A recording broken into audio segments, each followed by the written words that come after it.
আসসালামু আলাইকুম। ATN বাংলা সংবাদে আপনাদের সবাইকে স্বাগত জানাচ্ছি আমি ফিরোজ তোহা।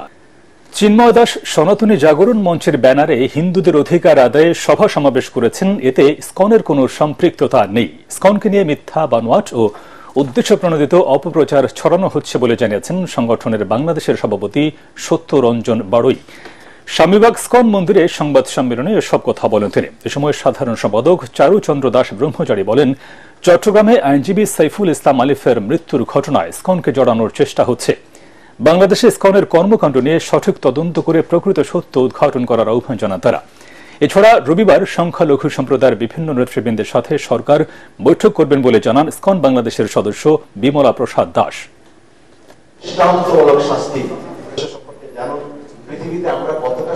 সম্প্রতি বাংলাদেশ সম্মিলিত সনাতনী জাগরণ জোটের আন্দোলনকে কেন্দ্র করে ইসকন বাংলাদেশকে নিয়ে মিথ্যা বানোয়াট ও উদ্দেশ্য প্রণোদিত অপপ্রচার ছড়ানোর জন্য এক ধারাবাহিক প্রচেষ্টা লক্ষ্য করা যাচ্ছে।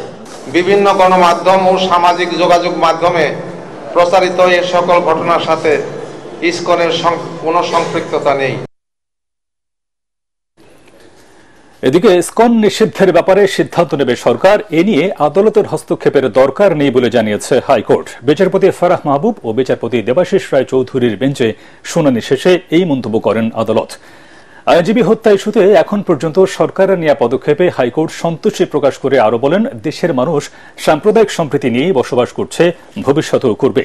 ইসকন ইস্যুতে সর্বোচ্চ গুরুত্ব দিয়ে সরকার 3টি মামলা করেছে। হাইকোর্টকে এমন তথ্য জানিয়েছে রাষ্ট্রপক্ষ।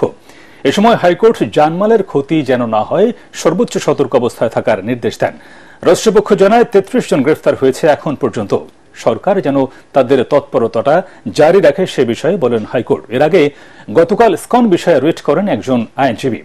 এদিকে ইসকন সম্পর্কে হাইকোর্টকে আজ পূর্ণাঙ্গ রিপোর্ট দেওয়ার কথা রয়েছে রাষ্ট্রপক্ষের। ইসকন নিষিদ্ধ এবং আইন শৃঙ্খলা পরিস্থিতিদের নিয়ন্ত্রণ করার ব্যাপার, এটা উনি যেহেতু নিয়ন্ত্রণে আছে, এটা উনি রাষ্ট্রযন্ত্র উপরে ছেড়ে দিয়েছে। যে আমাদের রাষ্ট্রযন্ত্র সর্বোচ্চ চেষ্টা দিয়ে যাতে কোনো প্রকার দাঙ্গা অথবা হিন্দু মুসলিম কেউ কাউকে আঘাত করতে না পারে সেভাবে যথেষ্ট সচেতন ছিল এবং সেটা সফল হয়ে। চট্টগ্রামে আদালত এলাকায় চিন্ময় কৃষ্ণ দাস ব্রহ্মচারীর মুক্তির দাবি ঘিরে সংঘর্ষে সাইফুল ইসলাম আলিফ হত্যার প্রতিবাদে দ্বিতীয় দিনের মতো আদালত বর্জন কর্মসূচি পালন করছেন আইনজীবীরা। পুলিশের উপর হামলার ঘটনায় পৃথক 3টি মামলা হলেও আলিফ হত্যার ঘটনায় কোনো মামলা হয়নি। এদিকে যৌথ অভিযান চালিয়ে এখন পর্যন্ত 34 জনকে গ্রেফতার করা হয়েছে। চট্টগ্রাম প্রতিনিধি আবুল হাসনাতের পাঠানো তথ্য, ছবিতে বিস্তারিত জানাচ্ছেন ফারহান ইসলাম টুম্পা। চট্টগ্রামে আইনজীবী হত্যায় জড়িতদের গ্রেপ্তারে কোতোয়ালি এলাকায় রাতভর অভিযান চালায় যৌথ বাহিনী। অভিযানে 34 জনকে আটক করা হয়। এদের মধ্যে আইনজীবী সাইফুল হত্যার সঙ্গে জড়িত থাকার অভিযোগে 8 জন এবং বাকিরা সংঘর্ষের ঘটনায়। এর আগে ওই সংঘর্ষে পুলিশের ওপর হামলার ঘটনায় কোতোয়ালি থানায় পৃথক 3টি মামলা দায়ের করে পুলিশ। মামলায় 77 জনের নাম উল্লেখ এবং অজ্ঞাতনামা আরও 1300 জনকে আসামি করা হয়। পুলিশ বলছে, কুপিয়ে ও পিটিয়ে হত্যার ভিডিও ফুটেজ দেখে শনাক্ত করে তাদের গ্রেফতার করা হয়। বাকিদের শনাক্তের চেষ্টা চলছে। ভিডিও ফুটেজ সেটা দেখে আমরা ইতিমধ্যে 7 জনকে শনাক্ত করেছি। তার মধ্যে অলরেডি ঘটনাস্থলে ছিল এরকম সুনির্দিষ্ট তথ্য প্রমাণ সহ আমরা 2 জনকে গ্রেফতার করেছি। না, এখন পর্যন্ত তাদের রাজনৈতিক সংশ্লিষ্টতা যাচাই করা হচ্ছে আর কি। এদিকে আইনজীবী নিহতের প্রতিবাদে দ্বিতীয় দিনের মতো আদালত বর্জন কর্মসূচি পালন করছেন চট্টগ্রামের আইনজীবীরা। জেলা আইনজীবী সমিতির ডাকা এই কর্মসূচিতে আইনজীবীরা মানববন্ধন পালন করেন। এ সময় কালো পতাকা ও খুনিদের বিচারের দাবিতে টানানো হয় ব্যানার। এছাড়া দোয়া মাহফিলের আয়োজন করে আইনজীবী সমিতি। এ সময় ইসকন নিষিদ্ধ সহ হত্যাকারীদের দৃষ্টান্তমূলক শাস্তির দাবি জানান তারা। এদিকে অনাকাঙ্ক্ষিত পরিস্থিতি এড়াতে আদালত ও আশপাশের এলাকায় মোতায়েন করা হয়েছে পুলিশ, র্যাব ও সেনাবাহিনীর সদস্য। কিভাবে ওনাকে হত্যা করলো এবং কার সাহসে কার ইন্ধনে তারা যে হত্যা করলো সেই বিচারের সর্বোচ্চ দাবিটাই আমরা বর্তমান সরকারের কাছে করছি। যেভাবে একজন আইনজীবীকে নির্মমভাবে কুপিয়ে হত্যা করা হয়েছে, ভিডিও ফুটেজ যারাই দেখে তারা সবাই বিস্মিত হয়ে যায়। আমরা কোন দেশে আছি? বিশ্বের মধ্যে আমার মনে হচ্ছে যে একজন আইনজীবীকে এইভাবে হত্যা করছে, এটাই একমাত্র উদাহরণ। সঠিক তদন্ত দাবি করছি। ইসকনকে দেশ থেকে নিষিদ্ধ করার জন্য আমি বর্তমান গভর্নমেন্টের কাছে সবিনয় অনুরোধ করছি। যারা গ্রেপ্তার দোষী তাদেরকে গ্রেপ্তার দাবি করছি, তাদের বিচারের দাবি করছি। গেল মঙ্গলবার রাষ্ট্রদ্রোহ মামলায় চিন্ময় কৃষ্ণ দাসকে চট্টগ্রাম আদালতে হাজির করা হলে তার জামিন নামঞ্জুর করে কারাগারে পাঠান আদালত। এরপরই চিন্ময় দাসের সমর্থকদের বিক্ষোভে সংঘর্ষের ঘটনায় আহত ও পরে হাসপাতালে নিলে মারা যান আইনজীবী সাইফুল ইসলাম আলিফ। Bureau report, ATN Bangla. এর আগে বুধবার রাতে সংখ্যালঘুদের মানবাধিকার লঙ্ঘনে গত 15 বছর যারা জড়িত তাদের চিহ্নিত করে যথাযথ বিচার ও শাস্তি নিশ্চিত এবং হাসনাত আব্দুল্লাহ ও শারজিস আলমের দুর্ঘটনার সুষ্ঠু তদন্ত সহ 4 দফা দাবি জানিয়েছে জাতীয় নাগরিক কমিটি ও বৈষম্য বিরোধী আন্দোলনের নেতারা। বুধবার রাতে ঢাকা বিশ্ববিদ্যালয়ের রাজু ভাস্কর্যের সামনে বিক্ষোভ মিছিল শেষে তারা বলেন, ইসলামের নামে হোক কিংবা হিন্দুত্ববাদের নামে হোক কোন সন্ত্রাসী কার্যক্রমকে স্থান দেবে না দেশের ছাত্র জনতা। রিপোর্ট করছেন মাজহারুল হক মুহাজির।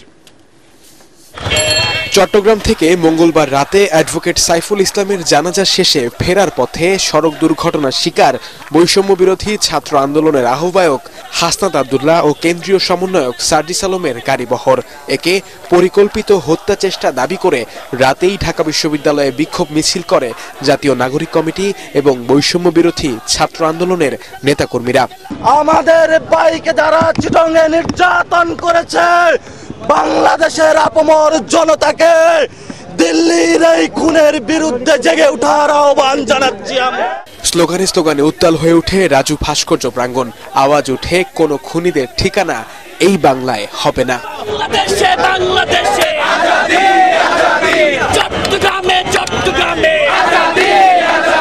তারা ভাবছে সার্জিসকে হাসনাতকে সরিয়ে দিলেই এদেশের স্বাধীনতা সার্বভৌমত্ব আর টিকে থাকবে না। তারা জানে না এদেশে হান্নান মাসুদকে, আখতার হোসেনকে সরিয়ে দিলেই আরো হাজারো হান্নান মাসুদ, আখতার হোসেনরা তৈরি হয়ে আছে। পরে হাসনাত ও সার্জিসের দুর্ঘটনার সুষ্ঠু তদন্ত সহ 4 দফা দাবি তুলে ধরেন জাতীয় নাগরিক কমিটির সদস্য সচিব আখতার হোসেন। গত 15 বছরে সংখ্যালঘুদের মানবাধিকার লঙ্ঘনে যারা জড়িত তাদের চিহ্নিত করে যথাযথ বিচার ও শাস্তি নিশ্চিত করতে হবে। বাংলাদেশের মানুষ ইসলামের নামে হোক আর হিন্দুত্ববাদের নামে হোক কোন সন্ত্রাসবাদী কার্যক্রমকে বাংলাদেশে 1 সেকেন্ডের জন্য প্রশ্রয় দেবে না।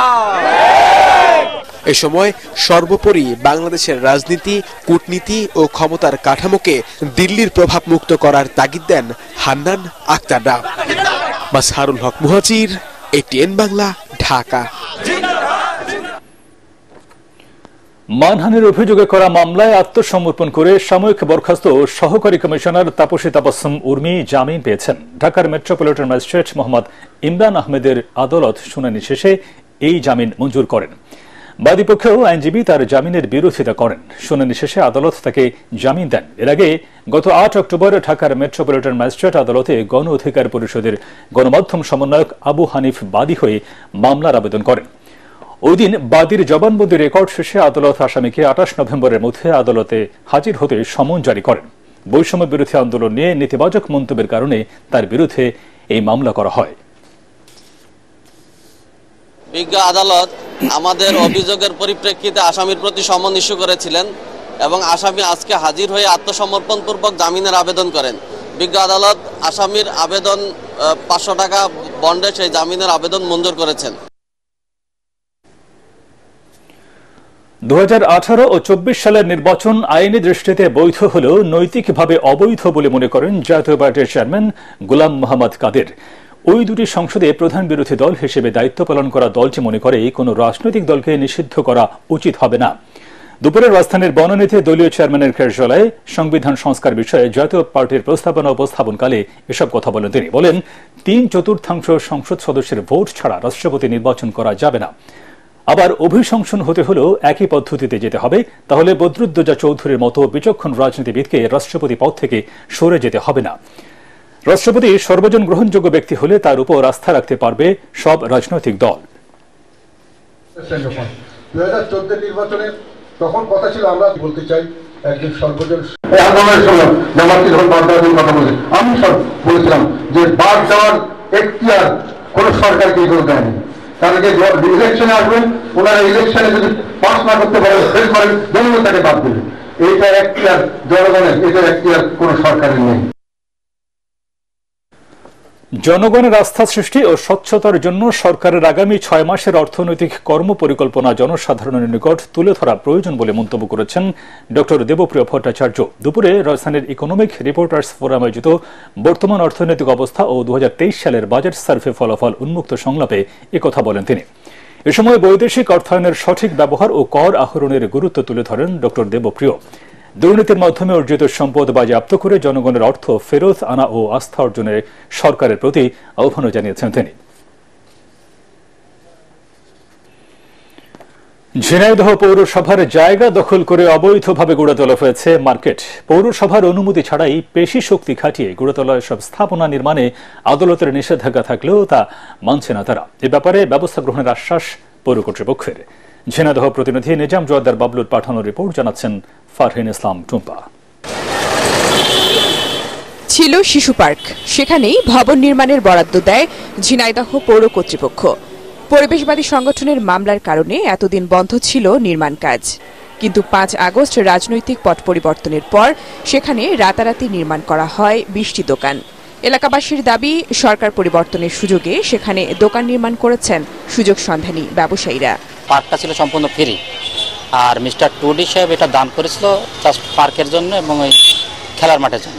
আমরা 5 তারিখের আগে থেকে আমরা এখানে ছিলাম, কিন্তু সামনে একটু দুর্বলভাবে ছিলাম, 5 তারিখের পর থেকে একটু ভালোভাবে আছে। আমরা পৌরসভা থেকে একটা দলিল নিয়েছি, সেই দলিল মোতাবেকই আমরা আছি।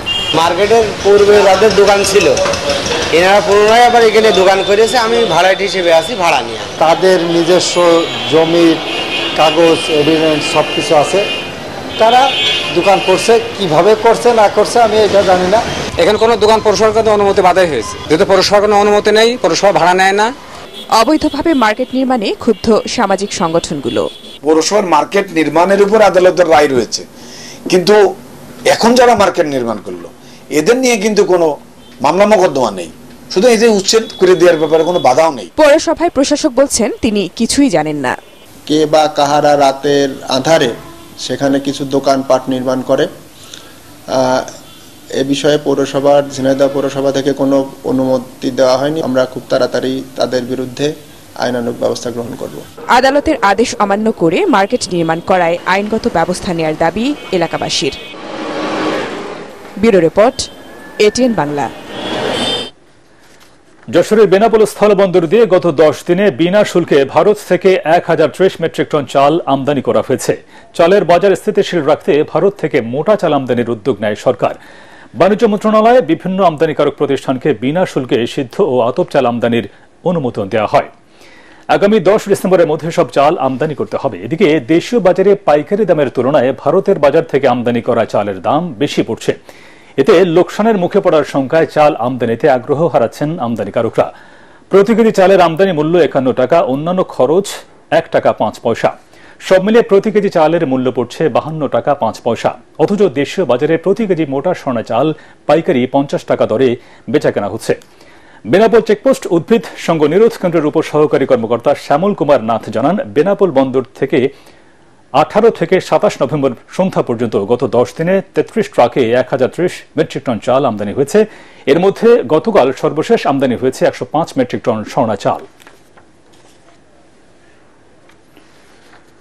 পোশাক তৈরির পর ছাঁট কাপড় দিয়ে বিভিন্ন ধরনের ব্যাগ তৈরি করছেন গ্রামের নারীরা। অবসর সময়ে এসব কাজ করে বাড়তি উপার্জন করছেন তারা। স্বপ্নবুনো নামে একটি প্রকল্পের মাধ্যমে একদল শিক্ষার্থী এসব ব্যাগ ছড়িয়ে দিতে চান দেশ ও দেশের বাইরে। দিনাজপুর প্রতিনিধি মুস্তাফিজুর রহমানের রিপোর্ট জানাচ্ছেন তামান্না জেনিফার। পরন্ত বিকেলের এই চিত্র দিনাজপুরের সদর উপজেলার চাঁদগঞ্জ এলাকার। দল বেঁধে কাজ করছেন গ্রামীণ নারীরা। সংসারের কাজের ফাঁকে এই কাজ করেন তারা। গার্মেন্টস ও টেইলার্সের ছাঁট কাপড় নানা মাপে কেটে তৈরি করছেন ব্যবহার উপযোগী ব্যাগ। দিনাজপুর হাজী মোহাম্মদ দানেশ বিজ্ঞান ও প্রযুক্তি বিশ্ববিদ্যালয়ের কয়েকজন শিক্ষার্থীদের এই উদ্যোগ অনেকের ভরণ পোষণের সংস্থান করছে। কাজ করে 2-4 টাকা ইনকাম হয়, স্বামীর কাছে চাইতে হয় না, নিজে ইনকাম করে যে কোনো পছন্দ মতন বেশাদ কিনতে পারে। সংসারে অনেক কিছু খুঁটিনাটি জিনিস কিনতে থাকে, বাচ্চাদেরকে লেখাপড়ার কাজ থাকে, এগুলো আমরা করতে চাই। এই যে দক্ষতাটা অর্জন করেছে, এটা করে কিন্তু তারা আজীবন একটা ইনকাম করে দিতে পারবে, যেটা তাদের জন্য একটু সহায়ক হবে। শিক্ষার্থীদের এমন পরিকল্পনার প্রশংসা করছেন এলাকাবাসী। মেয়ে মানুষ হয়ে ওরা যে এতটা আগ্রহে আগাইছে, এইটা যদি ওরা আরো কোনো সহযোগিতা পায় তারা আরো আগায় যেতে পারবে। আমরা প্রথমে ম্যাটেরিয়ালস গুলো নিয়ে এসে আমাদের দিয়ে যাই, দেন ব্যাগটা রেডি হওয়ার পর আমরা তৈরি ব্যাগগুলো নিয়ে আবার সেল করি। প্রতি বছর 577,000 মেট্রিক টন এমন ছাঁট কাপড় বের হয়, যার মধ্যে মাত্র 5% ব্যবহার করা হয়। এসবের কার্যকর ব্যবহারের মাধ্যমে ভবিষ্যতে বড় একটি সামাজিক প্রতিষ্ঠানের রূপ দেওয়া সম্ভব বলে মনে করেন সংশ্লিষ্টরা। আমাদের ফিউচার প্ল্যান আছে যে এটাকে একটি বড় সোশ্যাল এন্টারপ্রাইজ হিসেবে এস্টাবলিশ করা। এর মাধ্যমে আমরা শুধু ফ্যাব্রিক ওয়েস্ট রিসাইকেল করতেছি না, এর সাথে আমরা ওমেন এম্পাওয়ারমেন্ট এবং একটি সোশ্যাল এন্টারপ্রাইজ প্রতিষ্ঠা করার চেষ্টা করছি। প্রাথমিকভাবে এই প্রকল্পের উৎপাদিত ব্যাগ বিশ্ববিদ্যালয়, কলেজ সহ বিভিন্ন এলাকায় বিক্রি হলেও ব্যাপকভাবে উৎপাদন হলে বিদেশে পাঠানোর পরিকল্পনাও রয়েছে শিক্ষার্থীদের। Bureau report, ATN Bangla. Al Arafah Islami bank অর্থ সংবাদ।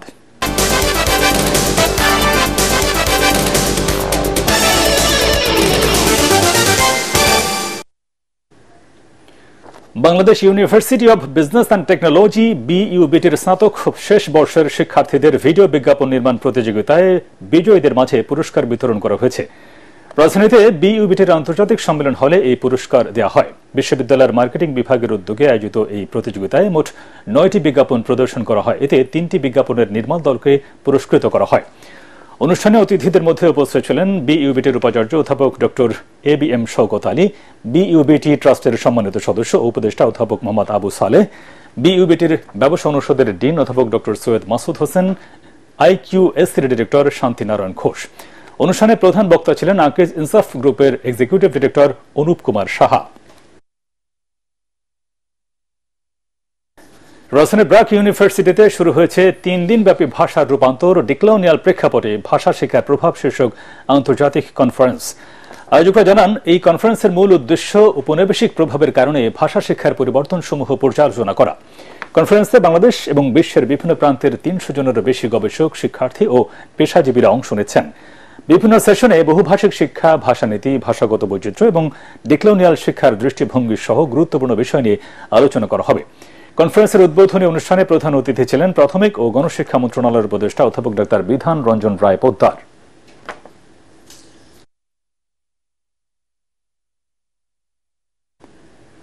পার্টেক্স খেলার খবর।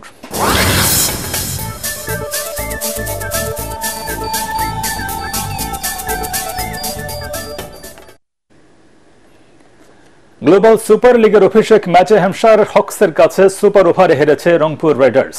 গয়ানার প্রভিডেন্স স্টেডিয়ামে আগে ব্যাট করা হ্যাম্পশায়ারকে 132 রানে অল আউট করে বাংলাদেশের ফ্র্যাঞ্চাইজি দলটি। সর্বোচ্চ 56 রান করেন শান মাসুদ। রংপুরের হয়ে 5 উইকেট নেন জ্যাক চ্যাপেল। জবাবে আফিফ হোসেন, মেহেদী হাসান, সাইফুদ্দিনের ব্যাটিং ব্যর্থতায় জেতা ম্যাচ টাই করে রংপুর। সুপার ওভারে 12 রান তোলে নুরুল হাসান সোহানের দল। জবাবে সহজেই সেই ম্যাচ জিতে হ্যাম্পশায়ার।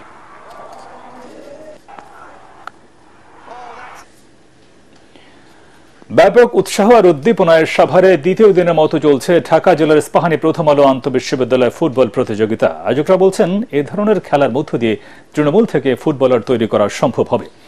সভায় প্রতিনিধি শেখ বাশারের পাঠানো তথ্যছবিতে রিপোর্ট করছেন SM আশরাফ। ম্যাচ শুরুর আগে সাভারের বিরুলিয়ায় ডেফোডিল ইন্টারন্যাশনাল ইউনিভার্সিটির ক্যাম্পাসে হাজির খেলোয়াড়, দর্শকরা। দিনের শুরুতে আক্রমণ পাল্টা আক্রমণের ম্যাচে শেষ পর্যন্ত জয়ের হাসি নিয়ে মাঠ ছাড়ে BGME university of fashion and technology. তারা 2-1 গোলে পরাজিত করে জগন্নাথ বিশ্ববিদ্যালয়কে।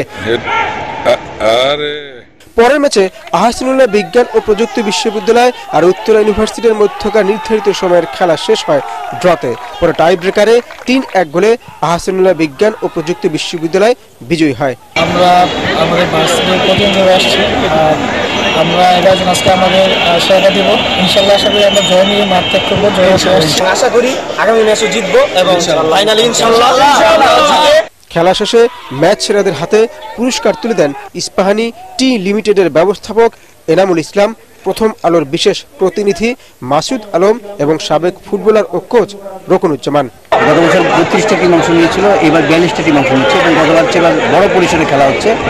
এর মধ্যে আপনি জানেন যে চট্টগ্রাম, রাজশাহী এবং খুলনার আঞ্চলিক পর্ব শেষ হয়েছে, সেখান থেকে 4টি টিম চূড়ান্ত পর্বে উঠেছে। চূড়ান্ত পর্ব অর্থাৎ কোয়ার্টার ফাইনাল। এটা প্রতিযোগিতার মিডিয়া পার্টনার এটিএন বাংলা শুক্রবারও 3টি ম্যাচ মাঠে গড়াবে। Bureau report, ATN Bangla. পরবর্তী সংবাদ দেখার আমন্ত্রণ জানিয়ে এখনকার মতো শেষ করছি। এটিএন বাংলা সংবাদ ইউটিউবে দেখতে ব্রাউজ করুন, youtube/ATN Bangla News। ধন্যবাদ সবাইকে।